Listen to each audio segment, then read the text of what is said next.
ini Gus, rame-ramenya pilkada nih, dan ada juga beberapa artis yang digandeng untuk menjadi calon gubernur, calon bupati atau wakil gubernur, bupati. Gimana tanggapan Gus sendiri melihatnya nih Gus?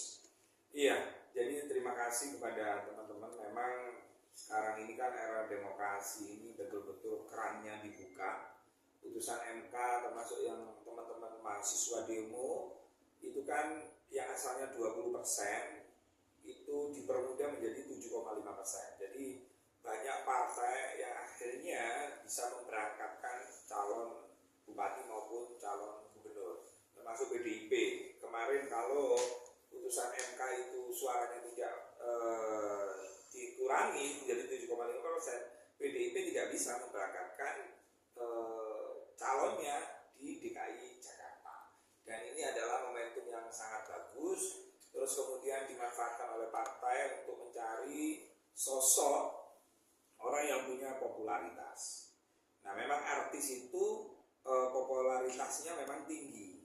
Jadi partai juga butuh. Nah, artis ya juga butuh artis yang punya pengalaman, yang punya konsen di dunia politik tersebut. Nah, contoh Mbak Gita KDI.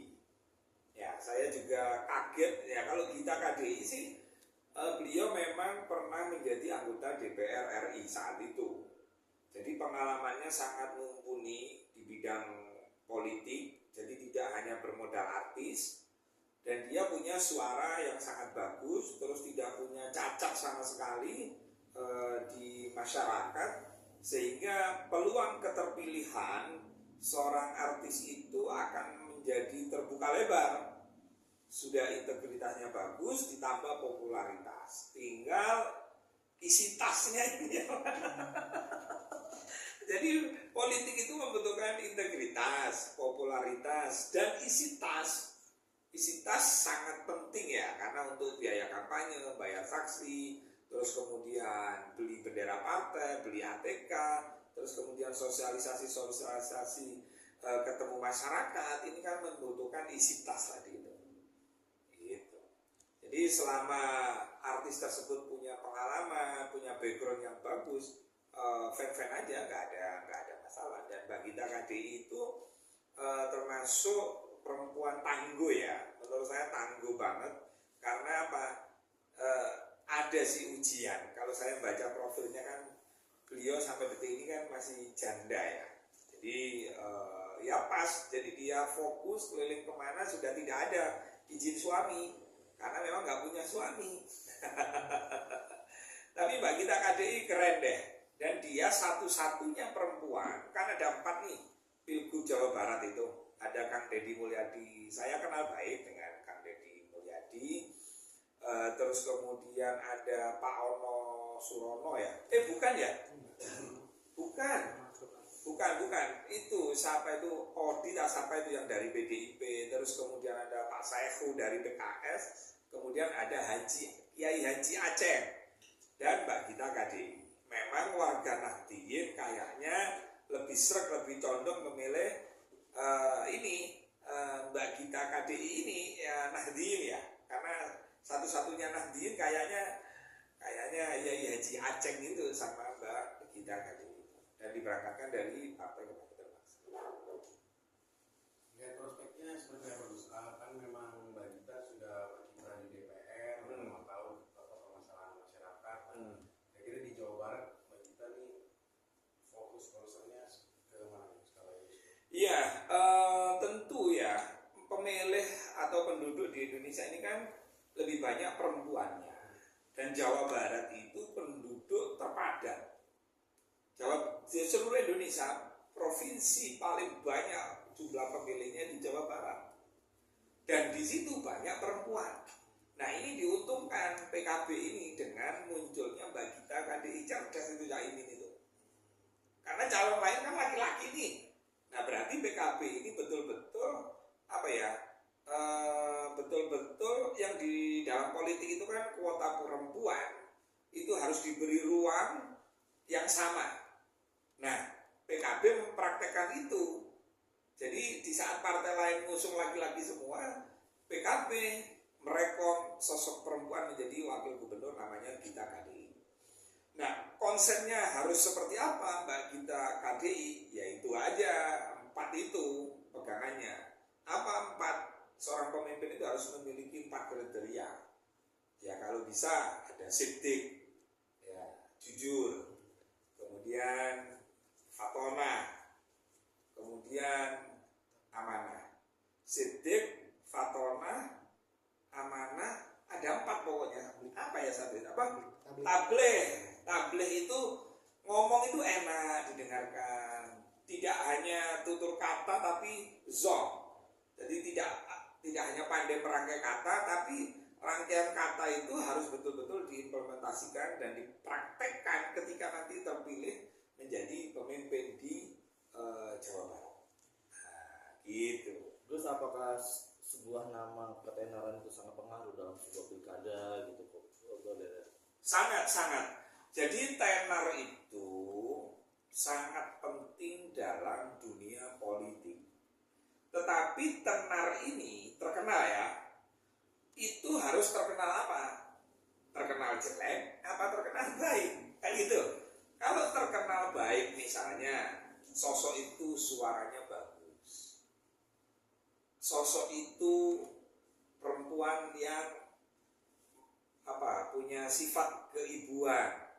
Perempuan itu betul-betul mengayomi misalnya. Nah, makanya keterkenalan itu penting dalam dunia politik. Jadi ibaratnya kecap, nah sampai produk aja ya, kalau kecap merek apa gitu ya yang sudah terkenal, orang langsung ngambil karena sudah terkenal. Kalau nggak terkenal, ini apa ya, ini siapa ya, ini anaknya siapa, pengalamannya apa. Jadi orang mau milih itu masih mikir. Jadi terkenal itu penting, terus kemudian itu namanya popularitas. Kemudian harus didampingi oleh integritas. Integritas itu adalah kepribadian yang sangat baik, yang familiar, yang merakyat. Jadi nggak pura-pura merakyatnya. Karena kemarin kita memilih pemimpin itu pura-pura gitu loh, sampai ke gorong-gorong, tapi ternyata kan mohon maaf, ternyata lebih memprioritaskan keluarganya, sananya, saudaranya. Nah ini kan, mudah-mudahan ke depan ini di pilkada serentak ini rakyat bisa memilih pemimpin yang betul-betul original, nggak pura-pura. Artinya kan ada juga nih beberapa selebriti ya yang mengikuti pilkada ini, ketenarannya itu ada permasalahan keluarga, artinya keluarga tidak bisa memimpin kayak gitu, seperti JJ dan Vicky Prasetyo. Gus melihat seperti apa? Loh, JJ itu yang mana? Sana. Loh itu nyalon juga. Oh, Wakil Bupati Bandung Barat. iya. Makanya begini ya, kadang-kadang kan ketika ada permasalahan keluarga ini kan tidak bisa dilihat, bermasalah, tidak bisa hanya dilihat seperti itu. Masalah keluarga ini kompleks dan yang banyak permasalahan, yang mengetahui ya yang bersangkutan. Kadang-kadang memimpin keluarga tidak bisa, tapi memimpin suatu daerah bisa. Kan begitu. Jadi untuk Vicky Prasetyo saya nggak bisa ngomong deh. Vicky Prasetyo itu, cuman anak ini saya sih seneng cara lucunya sih. Tapi untuk mengelola pemerintahan nantinya, mengelola daerah, saya belum tahu. Tapi namanya manusia itu kan kullu bani Adam khata'un wa khairul khata'in at-tawwabun. Setiap anak Adam, setiap manusia itu pasti mempunyai dosa, kesalahan. Dan sebaik-baik orang yang punya dosa dan kesalahan adalah bertobat atau berbuat baik. Bisa saja Bang Vicky Prasetyo menyalonkan bupati melalui PKB kalau nggak salah juga di Pemalang itu. Mudah-mudahan yang lalu biarlah berlalu. Mudah-mudahan lawannya bukan Saskia Gotik ya. Yang pernah kena prank gitu kan. Ya saya husnudzon aja sama Bang Vicky Prasetyo, dan pesan saya, jadikan momentum pilkada ini untuk bagaimana berlomba-lomba untuk berbuat baik, dan janjinya jangan muluk-muluk seperti janji kepada perempuan-perempuan lain gitu loh. Jadi harus betul-betul ini beda. Ini dunianya beda, pertandingannya beda.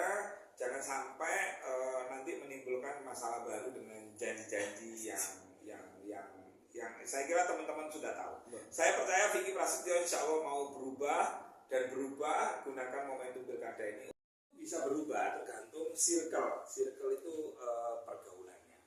Kalau yang asalnya sering molat-malik, sering pelintut, tapi kalau pergaulannya itu orang-orang baik, orang-orang yang bisa mengarahkan, saya yakin bisa berubah. Manusia bisa berubah, ya.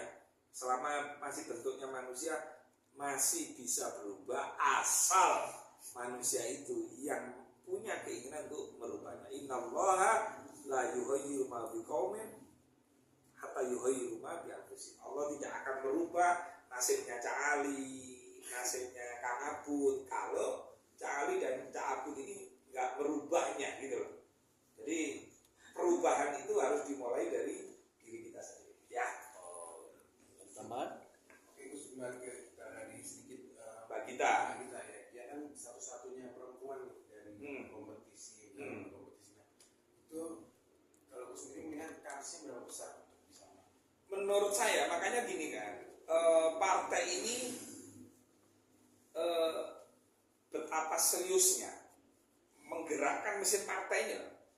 PKB ini kan mulai dari provinsi, DPC, cabang-cabang, PAC, kemudian ranting, kemudian Mbak Gita juga harus mengambil kelompok-kelompok lain, tidak hanya Nahdien, saudara-saudara kita Muhammadiyah, Al-Irsyad, semua ormas-ormas lain, ini juga harus dirangkul, tidak boleh hanya fokus di kelompok Nahdien aja.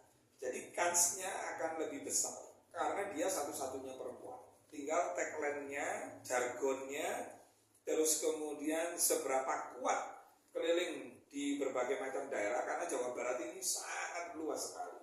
Nah, paling penting adalah menggerakkan mesin partai, menggerakkan relawannya, keseriusannya gitu kan, termasuk mengedukasi masyarakat jangan sampai money politik. Nah, terutama gerakan money politik ini harus betul-betul dilawan, tentu dengan cara-cara. Kadang-kadang gini, kita punya calon pemimpin yang hebat, sosialisasi money politik, tapi kadang-kadang masyarakat kita juga mengatakan itu orang kok pelit banget ya, pahit banget ya, kan gitu. Nah, monggo Mbak Gita KDI manfaatkan jaringan-jaringan Nahdien, jaringan-jaringan PKB, kemudian kelompok-kelompok lain. Kalau itu semua digerakkan, saya yakin daripada 4 calon, yang paling punya peluang adalah yang bergandengan dengan perempuan, yaitu Gita KDI. Itu peluangnya lebih besar. Karena enak kampanye kalau misalnya nih ada calon nggak ada perempuannya, terus ini ada calon perempuan, ketemulah sama orang ibu-ibu perempuan.